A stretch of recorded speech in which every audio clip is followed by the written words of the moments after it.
Subscribe करें और देखें एक दिल दहला देने वाली हॉरर स्टोरी।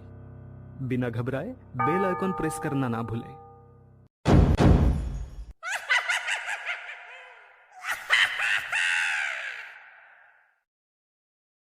इस कहानी की लेखिका है विनीता मोहता। बावड़ी के पानी का रंग बदल रहा था। बावड़ी के अंदर आता हुआ सूर्य का प्रकाश धीरे धीरे कम हो रहा था। अंधेरे में बावड़ी की सीढ़ियां और लंबी नजर आ रही थी। अभी तक जहां खामोशी थी, बावड़ी में से घुंघरू की आवाज आने लगी। डरकर संजना ने इधर उधर देखा तो कोई नहीं था। उसने वहां से निकल जाना ही ठीक समझा। जैसे ही संजना ने बावड़ी से बाहर निकलने के लिए पैर बढ़ाया, बावड़ी से एक हाथ निकला और उसने उसके पैरों को पकड़ लिया। अपने पैरों को छुड़ाकर वो बावड़ी की सीढ़ियां चढ़ रही थी, मगर ये क्या, सीढ़ियां खत्म ही नहीं हो रही थी। डर के कारण उसके जोरों से चीख निकल गई। क्या हुआ संजना, क्यों चीख रही थी? वो बावड़ी मुझे पकड़ रही है, बचाओ मुझे, बचाओ। रंजन ने उसे जोरों से हिलाया और कहा, होश में आओ, तुम कहीं नहीं घर पर ही हो। अपनी आंखें खोली तो वह बावड़ी में नहीं बल्कि अपने घर पर अपने बिस्तर पर ही थी। रंजन, मैंने बहुत डरावना सपना देखा। मैं एक बावड़ी के अंदर से बाहर नहीं निकल पा रही थी। ना जाने क्यों तुम्हें पुराने कुएं बावड़ी किले से इतना प्यार है। जब देखो तब इनकी तलाश में घूमती रहती हो। पहले तो रात में ही बड़बड़ करती थी, अब दिन में भी शुरू हो गई। और उखाड़ो गड़े हुए मुर्दे। अगर तुम्हें मेरे प्रोफेशन से इतनी तकलीफ थी तो एक पुरातत्व विशेषज्ञ से शादी क्यों की? हमारा तो काम ही है गड़े मुर्दों को उखाड़ना। हाँ, तुम्हारा काम है, समझ में आता है, मगर हर जगह कहीं भी घूमने जाओ तुम उसी जगह खाल उधेड़ने बैठ जाती हो। घूमो फिरो एंजॉय करो, मगर नहीं, तुम्हें तो वहाँ का इतिहास जानना होता है।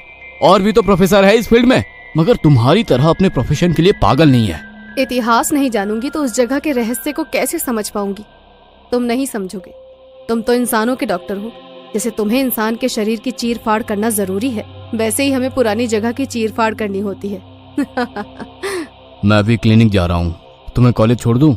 अरे नहीं, मुझे भी 2 दिन के बाद सुजानगढ़ फोर्ट के किले की शापित बावड़ी के बारे में रिसर्च करने जाना है। वहाँ पर इन दिनों पानी की बहुत कमी है, मगर आसपास के लोग उस बावड़ी का पानी उपयोग में नहीं लेना चाहते हैं। मैं वहाँ जाकर थोड़ी सी रिसर्च करके लोगों के मन से बावड़ी के प्रति खौफ कम करना चाहती हूँ। यार, ये पुराने किले और सिक्के खजाने तक तो ठीक था तुम्हारा, मगर तुम शापित जगह पर भी जाना चाहती हो। मेरी मानो तो इस रिसर्च से दूर रहो। क्या पता सच में वो बावड़ी शापित हो। तुम पढ़े लिखे होकर इस तरह की बातें कर रहे हो तो फिर वो तो गांव के गवार हैं। उन लोगों को समझाना मेरे लिए कितनी टेढ़ी खीर हो जाएगा। गांव में सूखा पड़ा हुआ है, सिर्फ उस बावड़ी में ही पानी है। लोगों के मन से उस बावड़ी का खौफ मिटाना है। मैंने टिकट करा लिया है, तुम 2 दिन की छुट्टी ले लेना। वैसे भी शादी के बाद हम लोग कहीं घूमने नहीं गए हैं। दौलताबाद के आसपास काफी पुराने किले हैं, हम लोग वहाँ घूमेंगे। शादी के बाद लोग घूमने गोवा और कश्मीर जाते हैं, ना कि पुरानी कब्र और खंडहर पहाड़ों में। मैं नहीं आने वाला। प्लीज यार, हम दोनों अलग अलग प्रोफेशन में हैं। एक दूसरे के लिए समय निकालना बहुत मुश्किल है। जो समय साथ में मिल रहा है वही अपना है। तुम नाटक मत करो, चुपचाप मेरे साथ चलो। चलकर देखो पुराने खंडरों में भी कितनी कहानियां हैं। हर कहानी तुम्हें अपनी सी लगेगी। संजना के कहने पर रंजन उसके साथ जाने को तैयार हो जाता है। दोनों वहाँ के सरकारी गेस्ट हाउस में ठहरते हैं। कुछ देर के बाद एक बेहद अजीब सा दिखने वाला आदमी आता है, जिसकी बेहद कम हाइट थी। काला चेहरा, नाक चपटी, आंखें भेंगी और होठ कटा हुआ था। वो दस्तक देकर उन लोगों के कमरे में दाखिल हुआ। एक बार तो उसे देखकर रंजन को जोरों से हंसी आ गई। वो गुस्से में रंजन की ओर देखने लगा। हंसी तो संजना को भी आ रही थी, मगर उस व्यक्ति को गुस्से में देख उसने अपनी हंसी को कंट्रोल किया और रंजन को भी चुप रहने का इशारा किया। हेलो मैम, मेरा नाम मुकेश है। मैं यहाँ का टूरिस्ट डिपार्टमेंट का हेड हूँ। हमारे यहाँ का किला और उसके अंदर शापित बावड़ी को देखने काफ़ी टूरिस्ट आते हैं। जैसा कि आपको पता है, हमारे शहर में पानी की बहुत ज़्यादा कमी हो रही है। इस कारण सरकार ने फैसला लिया है कि बावड़ी का पानी उपयोग में लिया जाएगा। मगर मैं आपसे इतना ही कहूँगा, आप अपनी रिपोर्ट में लिख दीजिए उस बावड़ी का पानी उपयोग करने लायक नहीं है। संजना हैरानी से उसकी ओर देखने लगी और बोली, अभी मैंने उस बावड़ी का निरीक्षण ही नहीं किया है और आप चाहते हैं कि मैं अपनी गलत रिपोर्ट बनाकर सरकार को दूं? सॉरी, ये काम मुझसे नहीं होगा। मैं खुद जाकर उस बावड़ी की छानबीन करूंगी, उसके बाद ही किसी निर्णय पर पहुंचूंगी। जैसा आपको ठीक लगे। मैं तो आपको सलाह दूंगा कि आप उस बावड़ी से दूर रहें। कहते हुए मुकेश लगातार रंजन को घूर रहा था। आप बाहर हमारा वेट कीजिए, ब्रेकफास्ट करके हम लोग उस बावड़ी तक चलेंगे। संजना रंजन और मुकेश के ड्राइवर के साथ ओपन जिप्सी में उस बावड़ी तक पहुंचे। रास्ते में घना जंगल था। रंजन अपने कैमरे से फोटो निकाल रहा था। संजना, तुमने ये बात सही कही, जितना समय साथ में बिता लो इतना अच्छा होता है। तुम्हारे साथ आने पर कम से कम नेचुरल ब्यूटी के इतने करीब तो हूँ। दूर से ही वो किला नजर आने लगा था। किले के ऊपर कुछ चमगादड़ उड़ रहे थे। स्ट्रेंज, दिन के समय चमगादड़ उड़ रहे हैं। चमगादड़ तो रात में उड़ते हैं। यहाँ पर बहुत कुछ ऐसा है जो आपको हैरानी में डाल देगा। यहाँ पर आज तक कोई अकेला नहीं आया है। हमेशा लोग ग्रुप में ही आते हैं। ग्रुप में आने के बावजूद यहाँ पर कई सारी ऐसी गतिविधि महसूस की जाती है जो साधारण नहीं होती है। साधारण नहीं होती मतलब क्या खास बात होती है उनमें? मुकेश को रंजन के द्वारा यूं हर बार अपनी बात का काटना गुस्सा दिला रहा था। ये सारी बातें तो आपको वहाँ जाकर ही महसूस हो पाएंगी। आइए मैडम, मैं आपको किला घुमा देता हूँ, उसके बाद हम लोग बावड़ी के पास जाएंगे। मुकेश रंजन और संजना को किला घुमा रहा था। तभी एक दीवार के पास से घुंघरू की आवाज आने लगी, मानो कोई नृत्य कर रहा था। ये आवाज कैसी है? आवाज? कैसी आवाज? भूल जाइए कि आपने कभी कोई आवाज सुनी थी। मेरे साथ आगे चलिए। रंजन हैरानी से संजना की ओर देखता है। संजना भी हैरान थी क्योंकि उसने भी घुंघरू की आवाज सुनी थी। मुकेश के कहने पर दोनों आगे बढ़े तो बांसुरी की आवाज सुनाई देने लगी। आपको मेरी बातों का जवाब देना होगा। हम दोनों को आवाज सुनाई दे रही है।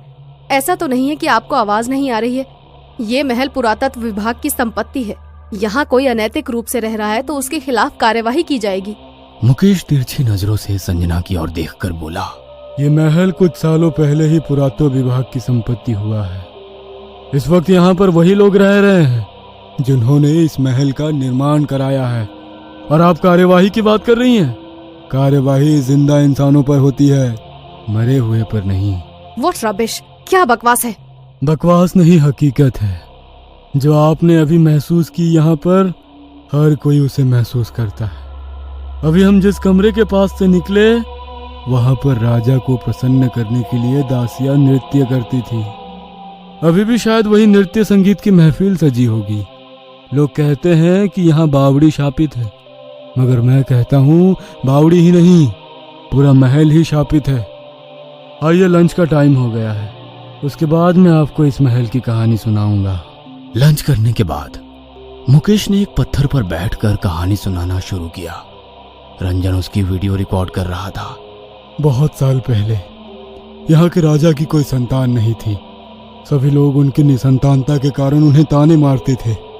उन्होंने कई युद्ध जीते, मगर उनके दुश्मन हमेशा कहते कि तुम अभी कितने भी युद्ध जीत जाओ, मगर तुम्हारे मरने के बाद ये राज्य हमारा होगा, क्योंकि तुम्हारा कोई वंशज नहीं है।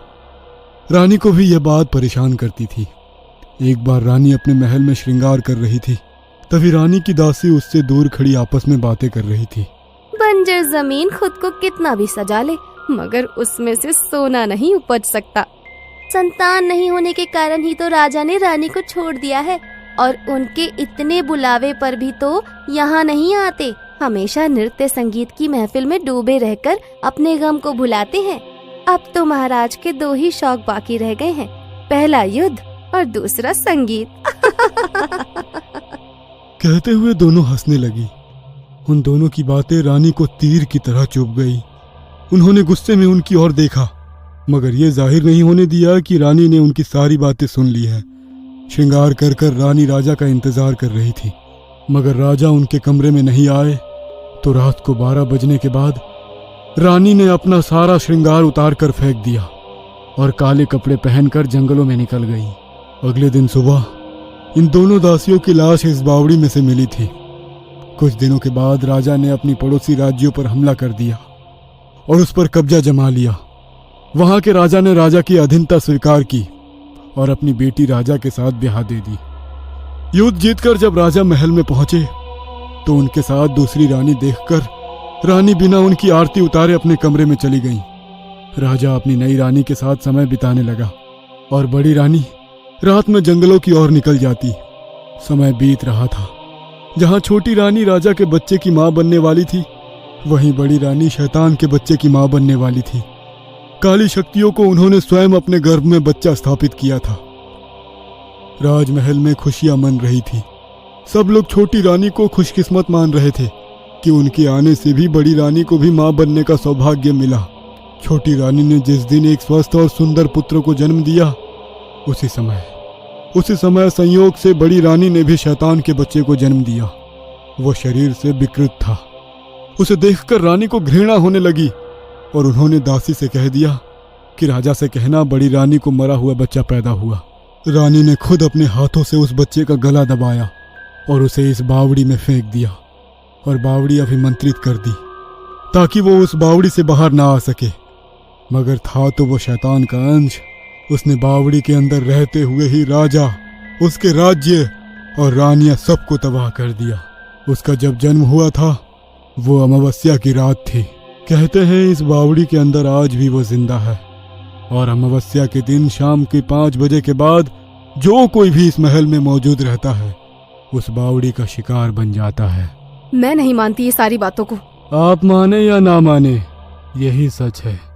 और आपको ये जानकर हैरानी होगी कि आज अमावस्या है और शाम के 5 बजने वाले हैं। कहते हुए मुकेश जोरों से हंसने लगा। उसकी आंखें लाल हो गई और चेहरा एकदम सफेद। रंजन संजना का हाथ पकड़कर वहां से भागने लगा। वह गुस्से में मुकेश की ओर देखकर बोला, जब तुम्हें सारी सच्चाई पता थी तो हम लोगों को यहाँ लेकर क्यों आए? क्योंकि बावड़ी की प्यास बुझाना मेरा फर्ज है। कहते हुए मुकेश एक चमगादड़ में बदल गया। अगले दिन रंजन और संजना की लाश बावड़ी के ऊपर तैरते हुए मिली। ये कहानी आपको अच्छी लगी हो तो हमें सब्सक्राइब करें